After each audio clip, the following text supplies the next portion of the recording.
Hi everybody, this is FIDE Master Dennis Monokroussos, and today we're going to do something a little bit unusual. We'll actually look at a Grandmaster game. So typically I present either my own games or I look at some of your games or answer some of your questions.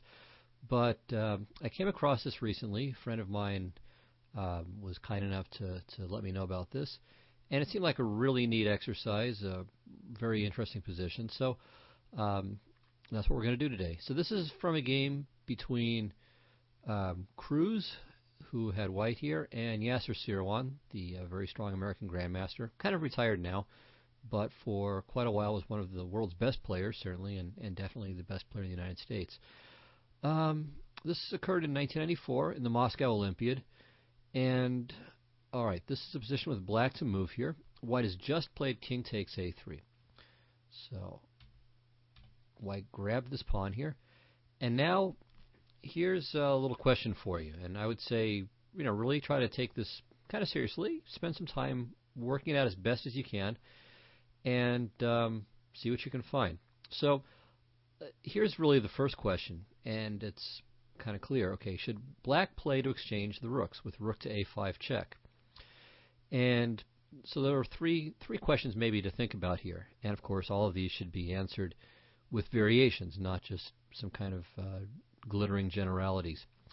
Okay, so here maybe you can think of this as a multiple choice question, but you'll have to prove your work.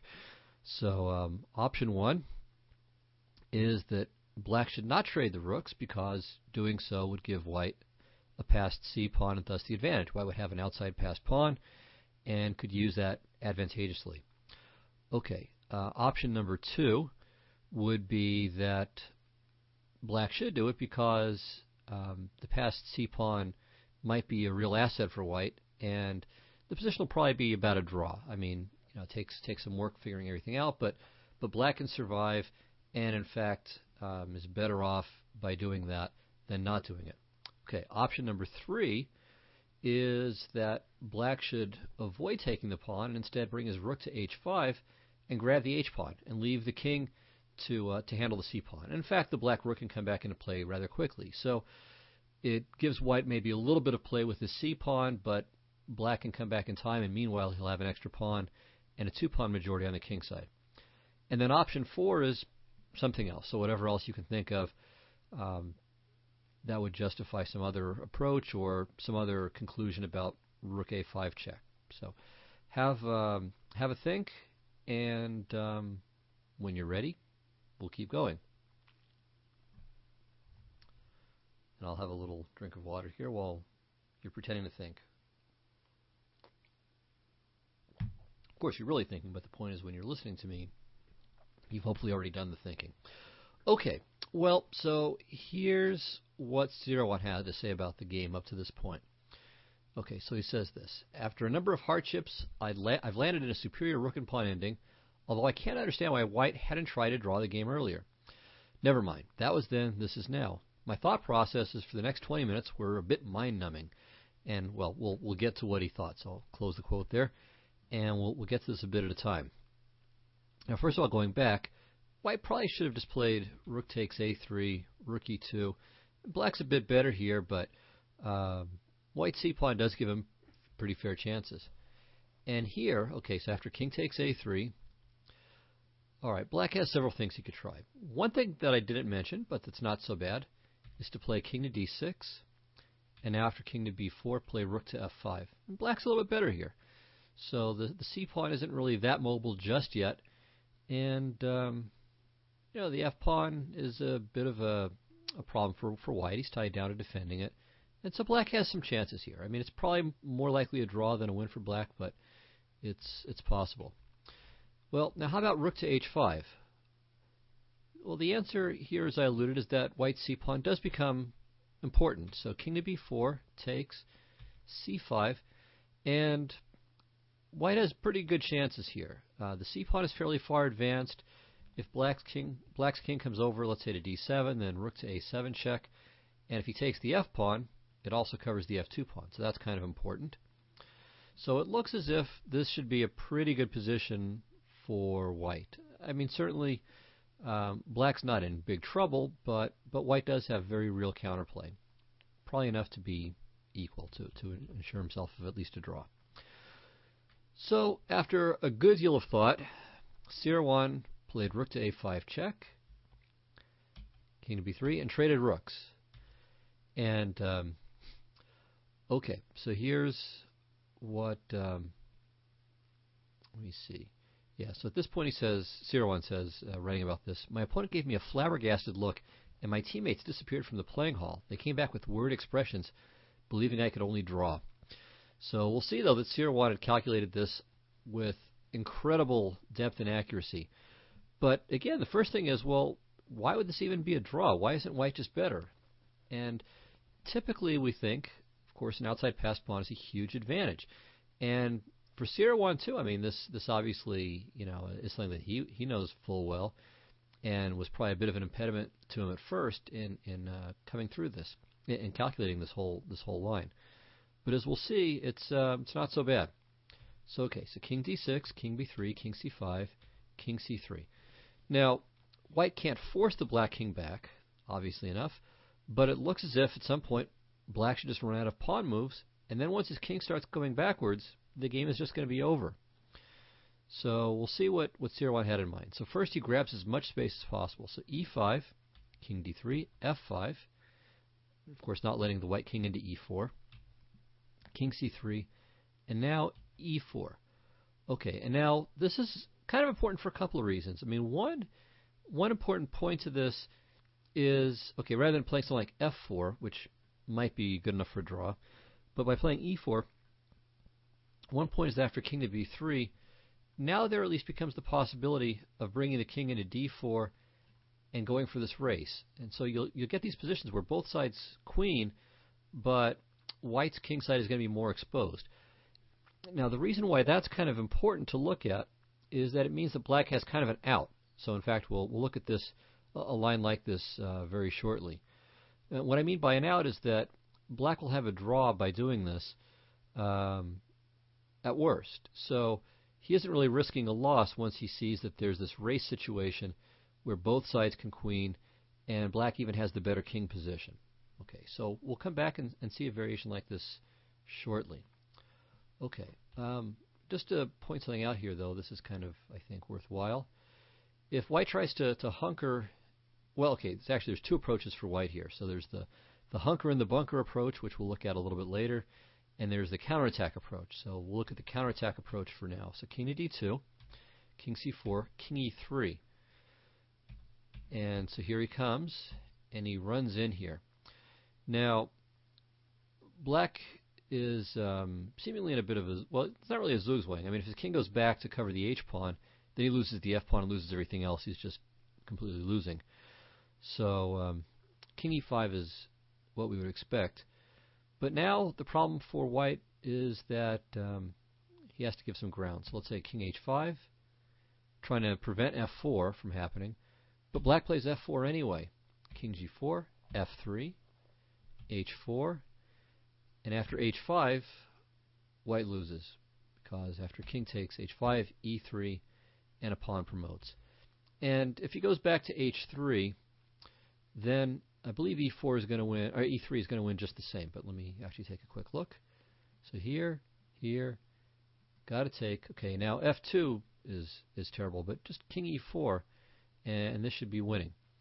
If white tries to just play passively, then king e3 and king e2, followed by the pawn coming in. And if white tries to counter with g4, it's just too slow. hg4. Okay, again, if he just sits, then f2. Well, okay, if king g3, king e3, h5, f2, h6, queen, queen, and now a lot of things win, but mate in one is easiest. Okay, and here after king takes g4, again, it's not even close. f2, h5, queen, h6, and everything wins. Okay, this looks like the fastest. Okay, queen f5. If the king goes to g3, then queen h5 or queen g6 and pick up the pawn. And if he goes to h4, then we can be elegant here and deliver mate. All right, so king h3 is no good, and king h5, e3 wins.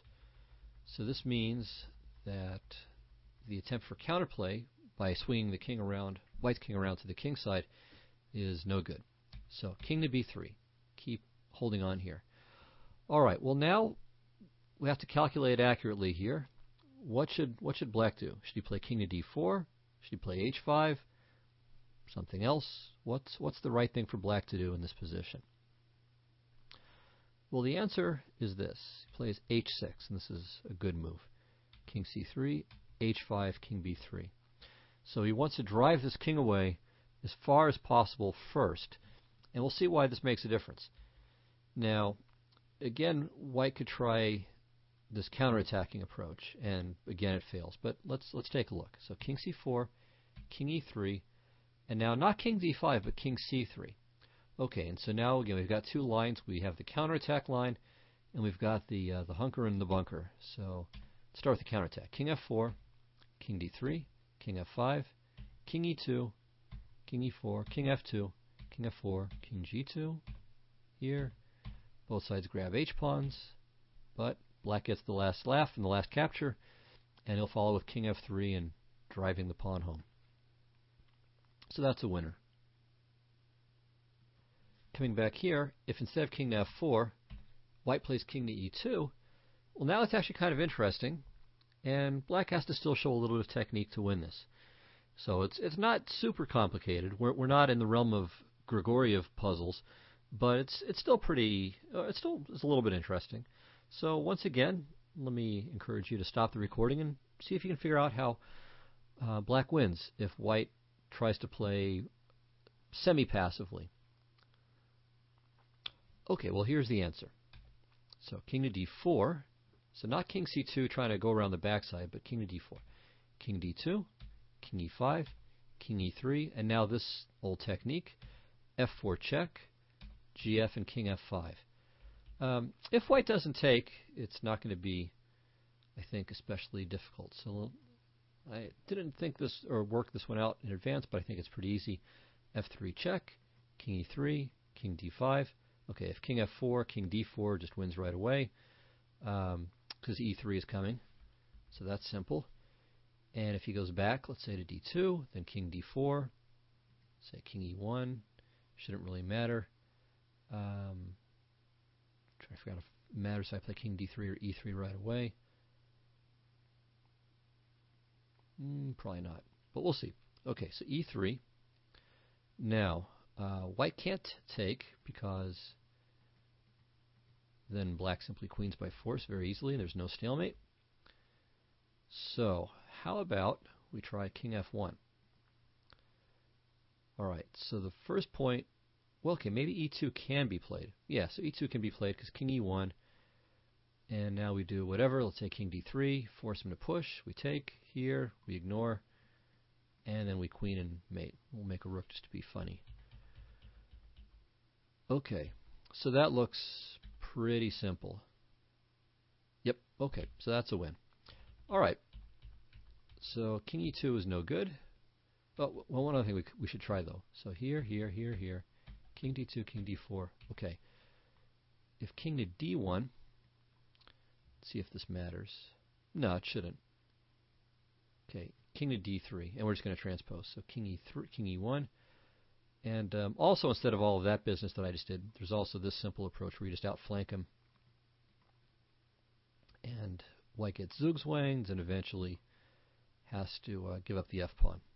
Alright, so that's even simpler. Okay, so after f4 check, then white might as well play g takes f4, king f5, king d2, king f4, king e2. Okay, so now it's time to force him back another rank, h4, king f1, king f3, king g1. And now the winning idea is this. So we play king e2, king g2, not h3 here. We want to play h3, but we don't want to play it necessarily when white can play king to g3. Though actually that might not even be that great for him anyway. But good technique. We don't even want to give him that option. So king e1, king g1, now h3, king h1. Okay, and so here's the final defensive attempt from white. So how do we finish him off here? Of course, we don't take the f-pawn. That would be stalemate. But we play king f1. So it's kind of cute. f4, e3, f5, e2, f6. Again, will be funny and make a rook. f7, king e2 is mate. So the bunker approach doesn't work. All right, so we looked at king e2, and I think we looked at king f4. Yeah, that's right. So we get all the last pawns, and that wins. Okay, so this defensive approach with king to d2 is no good, and that's why white plays king to b3. So he's holding on to his c-pawn as long as he can. Passive defense isn't going to save the day.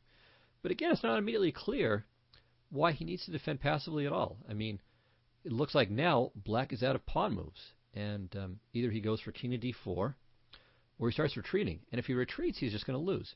So this is what makes outside passed pawns so wonderful. So just to give a sample variation, okay, white just keeps pushing along here.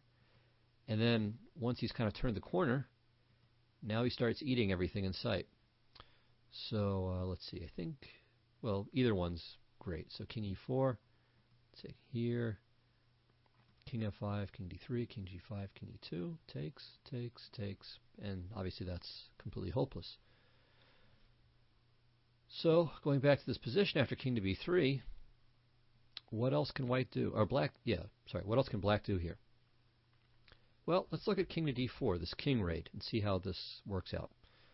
So king to b4, and now if king to d3, see, it's just way too slow. c5, king e2, c6, king f2, c7, e3, queen e2, queen f5 check, queen g2, and okay, white should be winning here, I believe. Yeah, you just kind of wiggle your way in. Though actually here, maybe it's not so clear, because you don't have the f3 square handy. So this might make it a draw. Okay. Yeah, white's king might be one square too far away for there to be a win. Okay, so at the very least, white has a draw here. Maybe there's some kind of clever win that I'm not immediately seeing. But, okay, but certainly black's not winning this. All right, a better try for black here, instead of king to d3, is f4. So trying desperately to break through. And now e3 is the threat. So g takes f4, and now h4, c5, g3, all about clearing the way for the e-pawn, hg. Okay, actually black can play h3 here, but takes, c6. Okay, not f takes g3, because then e3 and black queens with check first, and white's not going to have the chance to queen back. So c6, gf, c7, queen, and okay, in the table bases, this is a draw, but realistically, in a human game, black has very good winning chances. And it's not just that his e-pawn is further advanced, but that he can also use white's f-pawn as kind of a shield. So that way white's queen isn't going to be able to give checks from behind as easily as she might otherwise be able. So, okay, this is only a draw, but it's black has practical winning chances, but only that. Okay, so there's no win here. All right. So we looked at this position, and we saw that just going backwards is terrible. White will win if he just plays passively here. King d4 is interesting, and maybe gives some small winning chances, but this really isn't all that great either. And so it's still not immediately clear why Sirawan headed for this king and pawn ending instead of staying in a somewhat better rook ending. Well, here's the answer. There's a breakthrough on the king side. So if you hadn't already figured it out, now you know at least what the relevant idea is going to be. So here's a last chance to figure out what black to move ought to do. Okay, well here's the answer. So f4 is the only way to start.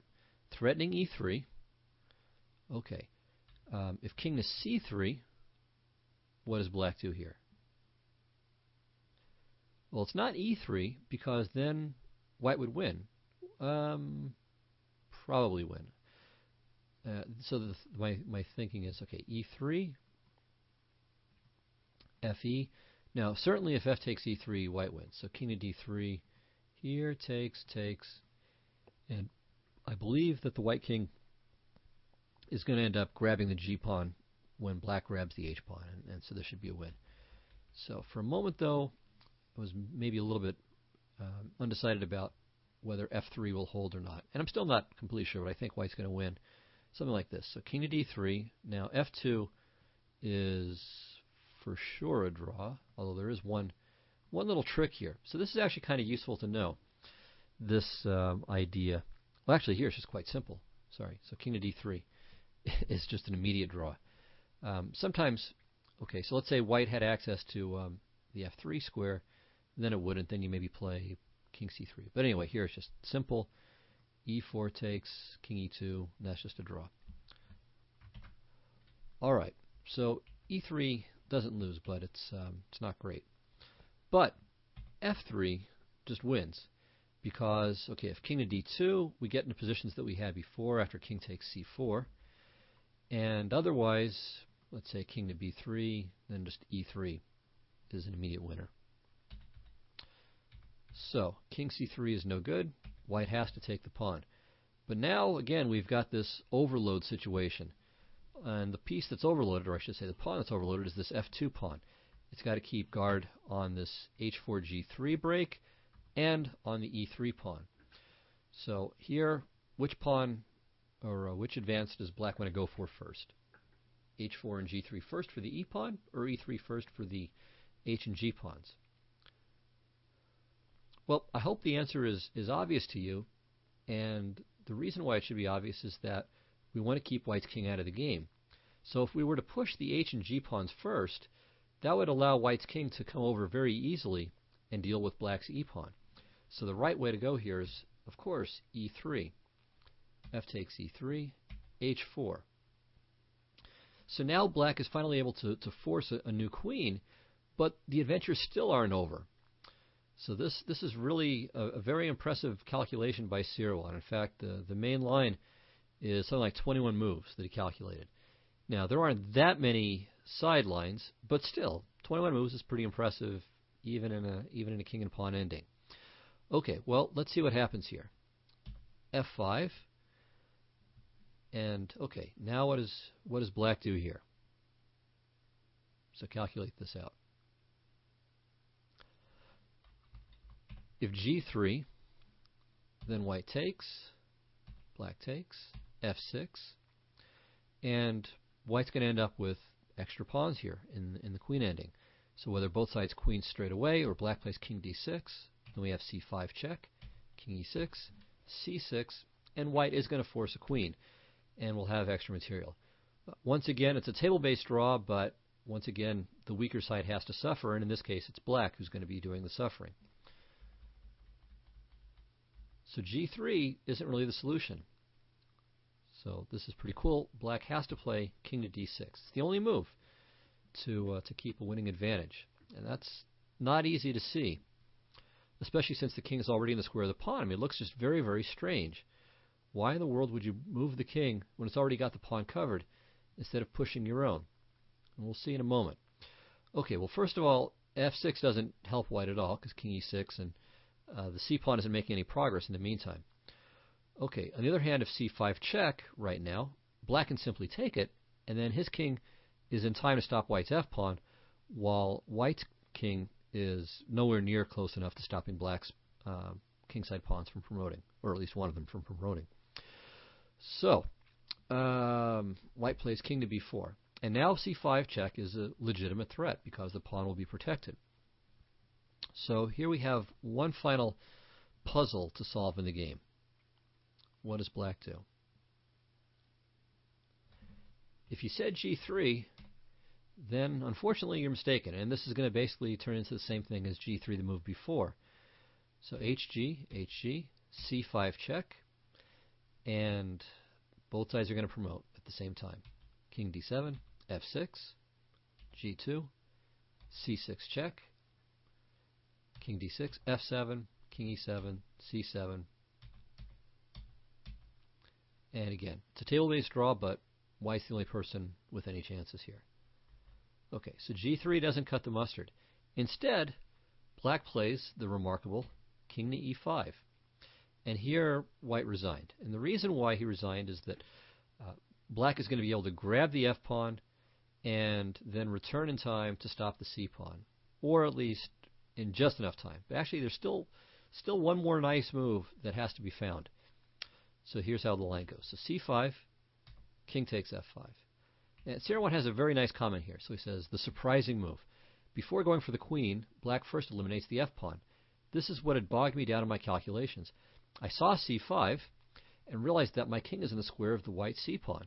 Had my king been on, say, g5, and realized that my king is in the square, and then playing king takes f5, and entering the square would have been automatic. As my king was already in the square, moving my king to the edge of the square was against my chess understanding. Finally, I broke through my prejudice and calculated c6, king e6, king b5, g3, hg, very important move here, h3, king b6, h2, c7, king d7, king b7, and h1 queen check, winning. Surprisingly, my opponent didn't wait to see 65 h3 and chose to resign at this moment, meaning the moment after king h3. So that's a pretty impressive calculation. I mean, so he went all the way, it's not that far back, all the way from here to that h1 queen check variation and saw the win. So really very impressive. Took him 20 minutes to work it all out, but he did it, and it's absolutely correct as well. So there's no other win for black, and there's no way for white to save the game. So rook a5 takes. We blockade first. We push these center pawns as far as we can, so that way white's king has no access to d3. Okay, very important that we play h6, so that we get the right position with the white king too far away from black's pawns. And now f4. So this wouldn't work if the white king were on c3. Okay, so takes, e3, takes, h4, f5, king d6, king b4, king e5, c5, king f5, and then finally we use the h-pawn and force white's king to the d7 square. So it's a very, very impressive performance by Sirwan on a number of levels.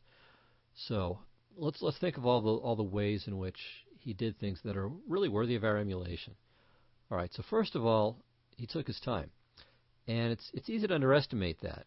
I think many of us would have gotten tired of calculating all these variations and just gone on quote unquote intuition at some point. So Sirwan, world-class grandmaster, even though it was a difficult calculation for him too, and there were several places where he had to break his prejudices, including at the very end with the king to e5 move, was still willing to keep working on the board until he had figured it all out.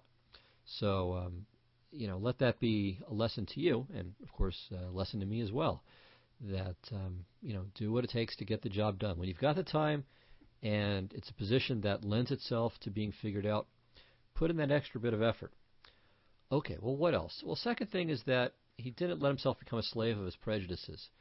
Now, you can't just question every rule of thumb or everything that you're sort of inclined to think in a chess game. Otherwise, you'll just never make a move. So grabbing an open file, well, could think, well, gee, maybe this is an occasion where I shouldn't grab the open file or recapture the pawn or whatever it is. So, all right, it would be ridiculous to try to question every single prejudice. If you do that, what I mean by a prejudice is, something that seems to you to be right, something that is a kind of a natural move, something that your general chess education suggests ought to be done. So, okay, you have to, there has to be kind of an interplay between the two. So you have to know the rules, and then you have to know how to break them and when to break them as well. And so Sirwan, I think, suspected that there were some other points of interest, that perhaps because he could push his pawn so far on the king side, there could be the possibility of a breakthrough, or there could be a possibility of a counterattack in a race situation. So the key thing is he at least looked long enough that it gave him the chance to not be, let's say, overruled by the rule of thumb about the power of an outside passed pawn. So that was significant. I mean, we see here's this pawn in c7. It's close to queening. Black's just winning by a hair here, but okay, he is winning. So at least having some flexibility to not turn our first thought into an absolute rule. So you should have a reasonable degree of trust in your intuition, especially if it strikes you that it's normally right. But don't make it into a law. Okay, so that's the second thing that's worth seeing. Okay, third and fourth, I would say there are specific things that we can learn. For example, breakthrough combinations are a very important part of king and pawn endings. And if you weren't aware of them before, I would suggest looking in good books on endgames and taking a look at some of the standard breakthrough combinations that exist. So it's very important to know about them.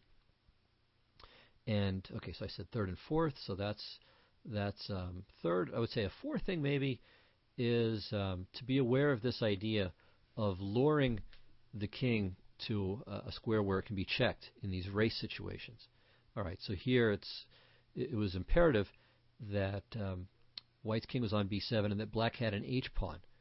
Right, so if we go back here, okay, if all Sir thought of was just immediately h takes g3, well, then this line wouldn't be any good at all. Black would simply be a pawn down, maybe regaining it, but it would just be a drawn queen ending.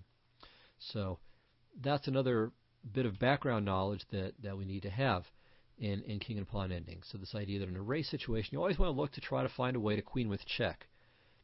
So that way the other person doesn't get the chance to queen his or her pawn as well. So that would be another little lesson. So they're both specific chess lessons that we get from this ending, as well as some lessons about thinking, about flexibility, about patience, and so on. So and it was also a good exercise. And I guess I'll close with that last point, that if you're trying to practice your tactical skill, not only working on combinations, but I would say trying to solve king and pawn endings is just a really, really excellent way to practice your tactics. And there are all sorts of sources you can use. There's Secrets of Pawn Endings by, I think it's Lamprecht and Mueller, which is a great book. Lots of fantastic positions to bang your head against. Books on study. So there's this famous and inexpensive book, I think it's called something like 1234 Modern Chess Studies by Laumer, and may have a couple of authors, but I think that's the main one. And okay, so there's, I don't know, 100, maybe more king and pawn ending studies at the beginning, and they're not so difficult, most of them, that it's going to be frustrating. So it's not one of these things with corresponding squares where you're going to have to, figure out some kind of very intricate maneuver that goes 30 moves long or something. I mean, there are a few of those, and they're not bad to try, but most of them are much more manageable. So again, let me encourage you to do that. And there's just something kind of pleasing and satisfying about it, because there's this aesthetic component to these studies, and just the feeling of satisfaction of solving one of these monsters that goes 15, 20 moves long and requires a bit of finesse and some deep calculation. So it's really a neat exercise, both from the standpoint of building up your skill level, your knowledge level, and again, seeing just some very attractive and entertaining positions as well. So, okay, this is a little bit different, but I certainly hope it was a good exercise, that you found it such. I certainly enjoyed it. And, well, I look forward to your feedback, and I'll see you next time. Bye-bye.